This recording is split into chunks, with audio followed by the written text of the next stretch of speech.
Alright, alright. Alright. I forgot one more thing. Or one more thing I think is probably pretty key for anyone that's gonna try to trace anything. Um, yeah, so you're welcome. I was just gonna go to sleep. It's like 2 a.m.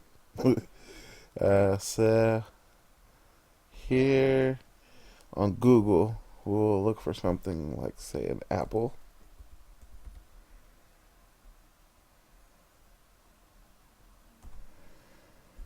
We're gonna search the images. Uh, this apple looks nice. We'll use this guy, of course. It's a difficult apple to get. Um,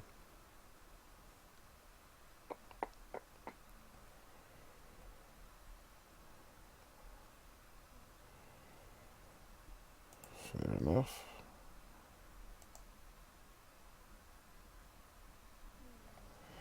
Oh, that looks weird. Who would have thought an apple would have been so hard to get? Can we get this apple? No, we can't. Oh, maybe we can. Well, all these apples are coming from the same place. Who would have thought? Alright, anyways. Now that we have the apple, let's just save this desktop.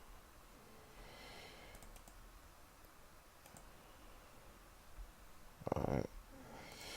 So now I'm going to press Control O, or I can go to File, Open, and I'm going to find my apple.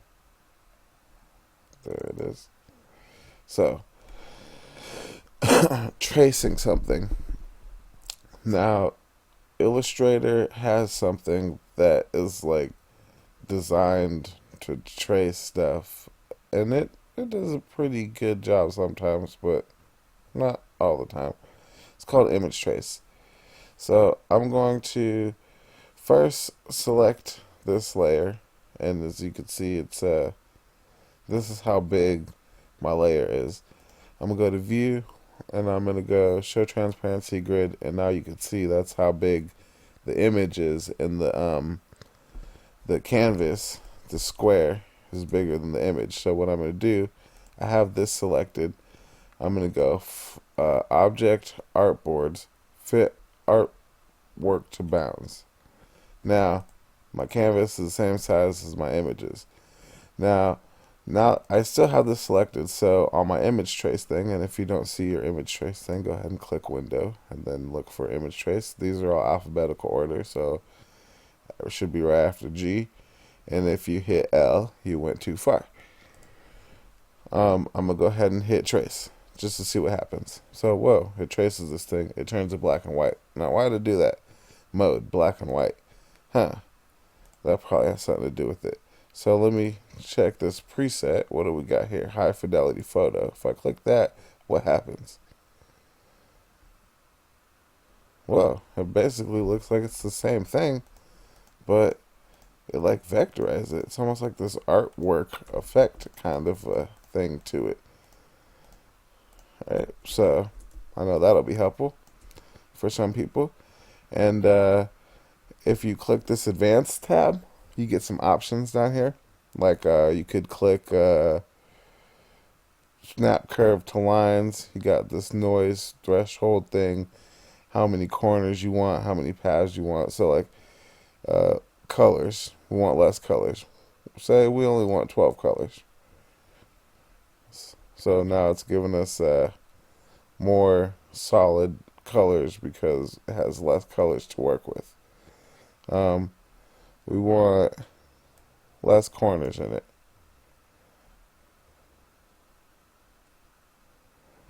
Well, I guess it didn't really care, did it? Oh, anyways, you get the gist. So, and if you press Control Y, it's still a solid thing, and it's like, why is it like that? It's because you have to hit this expand button that's up there. And if you don't see this expand button, then you want to go to your object, image trace, expand. Now, when you do that, then there you go. You get the whole kit and caboodle. And if you click your arrow here, you get a trizillion pieces. You got all those paths to work with. So have fun. Make sure you're on your white nitty gritty get down in there selection tool. And then you can do some interesting things with your artwork, you know? Like, I mean, I'm already on my way to making something cool looking, you know, just by clicking and randomly selecting different shades of stuff. Yeah. So that's how you live trace an image. Now, if you want to do something more clean, then you're probably gonna want to use the pen tool. Yes, the pen tool. Everybody hates the pen tool. I know, but once you master the pen tool, you'll be loving life because you'll be winning.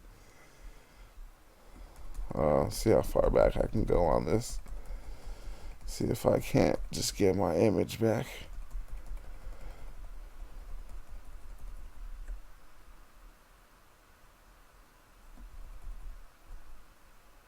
Oh, there we go. Yeah, I see those little dots. That's how I know it's a raster image, not vector. So I'm going to press P to get my pen tool. There we go. I have my pen tool. Now the pen tool, I click, click, click, click, and it's starting to like fill in the color, right? But it's kind of weird because it doesn't know, it doesn't make the color after I close it. It just starts right away. So on your first click that you made, until you click that, the path is open. So go ahead and click that. So that closes it, and then you can make another path. Let's see. When you click and then you click again, don't let go of the click. Click and drag, and then that's how you get a curve. And always close your thing. Now, this little thing that's sticking out here, if you hold Option or Alt, it changes the cursor icon, because now you get to mess with this handle, which is known as a Bezier handle. And all of the points are still live. Like, it's not ever too late to go and mess with any of them. And if you click anywhere on the path, you could even add another point. And if you click on a point that's already there, you can get rid of a point. So that's how that works. So I'm gonna go ahead and delete these guys real quick.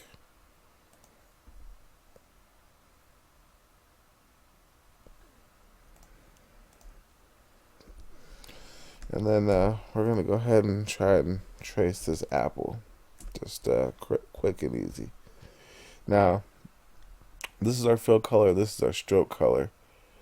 So for our stroke color, I want to go with black. And I want to make our fill color transparent. So that way, when we're drawing,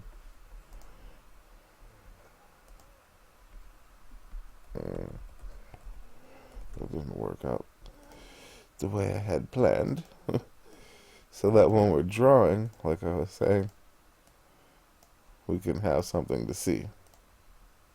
And it not be filled in with some weird color covering everything up.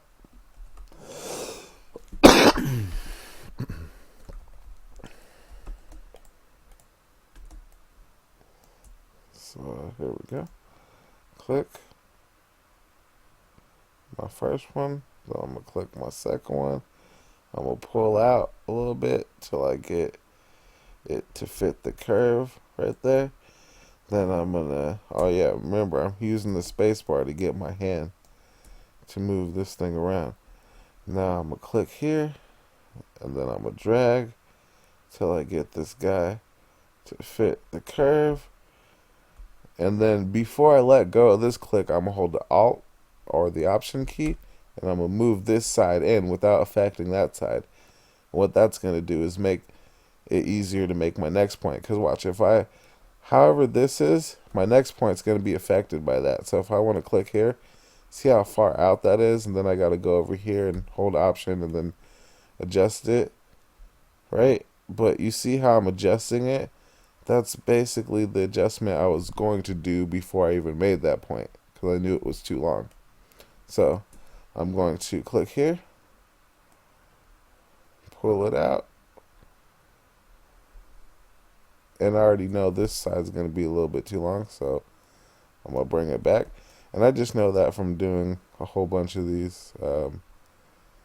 You'll get it after a while.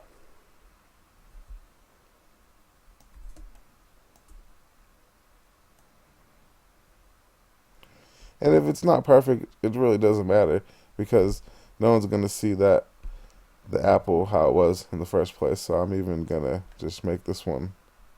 Nah, let's not make it that bad. But whatever.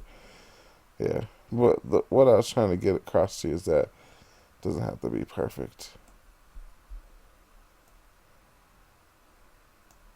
Like that. I'm not going to try to make that gap on there perfect. So, now that I have this, I can fill it with a color. The color that I'm going to go for is like a red color because it's an apple. And then, let's see, we got this stick. So I could draw another one of these paths. I believe it starts somewhere like in there, comes up, bring this back down, zoom in,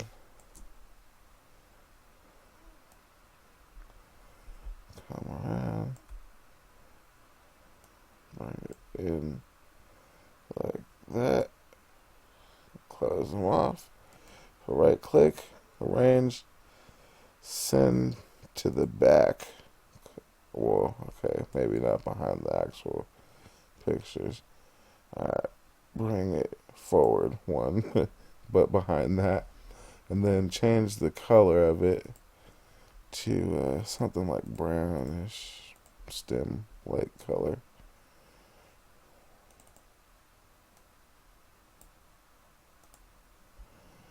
And then we could just draw this leaf real quick.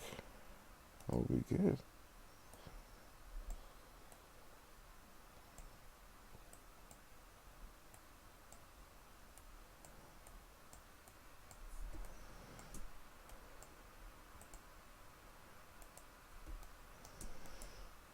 But yeah, you can see now why I like to turn off the middle.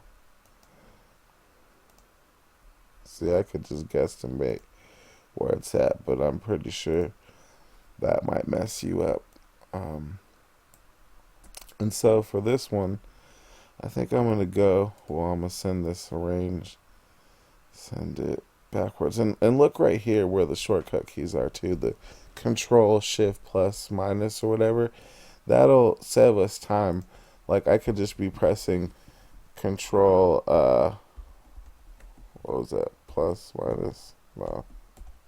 Yeah, bracket. So my bracket keys, Control bracket, brings it backwards and forwards. And I'm going to use a gradient on this guy. I think I'm going to go with my radial gradient. And I'm going to go from a dark green to a light green. So my light green is going to be the one that's in here, obviously.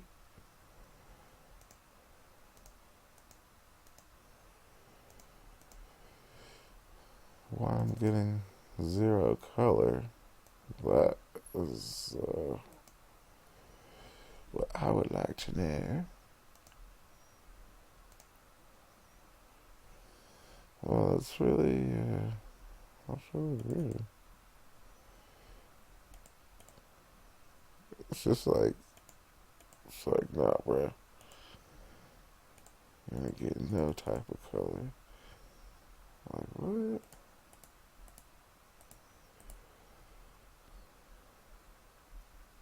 Yeah. Um,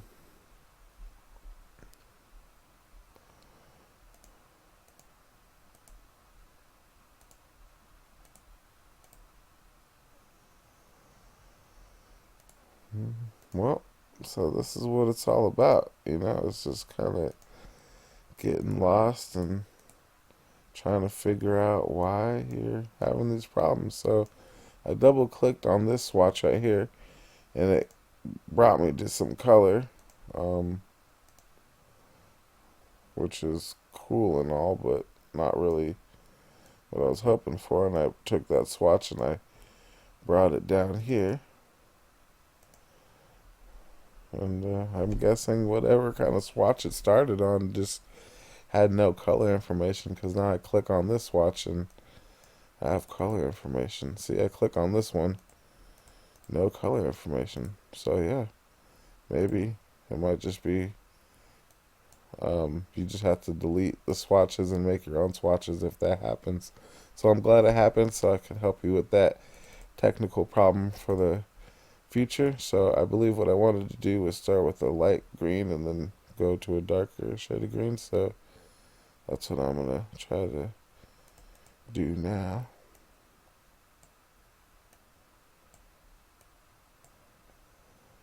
Oh wow, looks like I'm doing this on the stroke.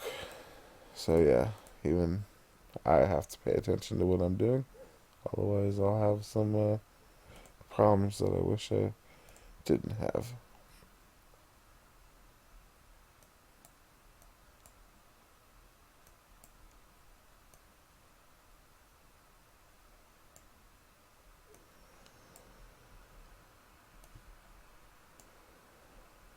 There we go.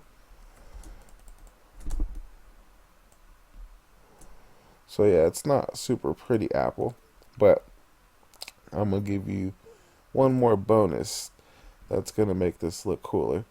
On this eraser um, menu, there's a knife tool, and if you select your path that you want to cut, really quickly you could just slice into it like a curve, like that, and then of course take your stroke off because it'll make it look silly. Then you could select, say, the right side. Actually, let's even put two slices in this guy.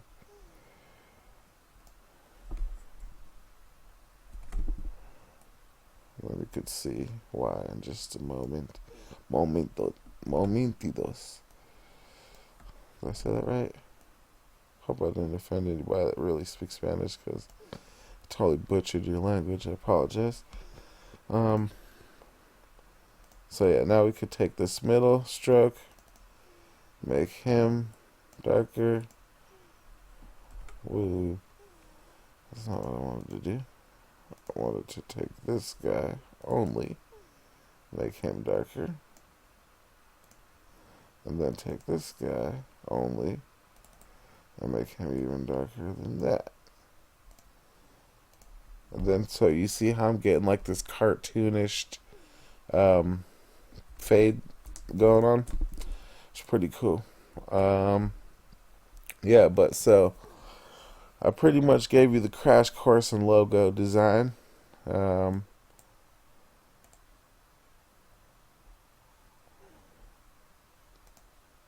you already know how to save. Oh yeah, of course, get rid of the original thing. Otherwise, it'll blow your cover. People will think, they'll know that you can't draw from scratch like me. Yeah, so that's pretty much it. Peace.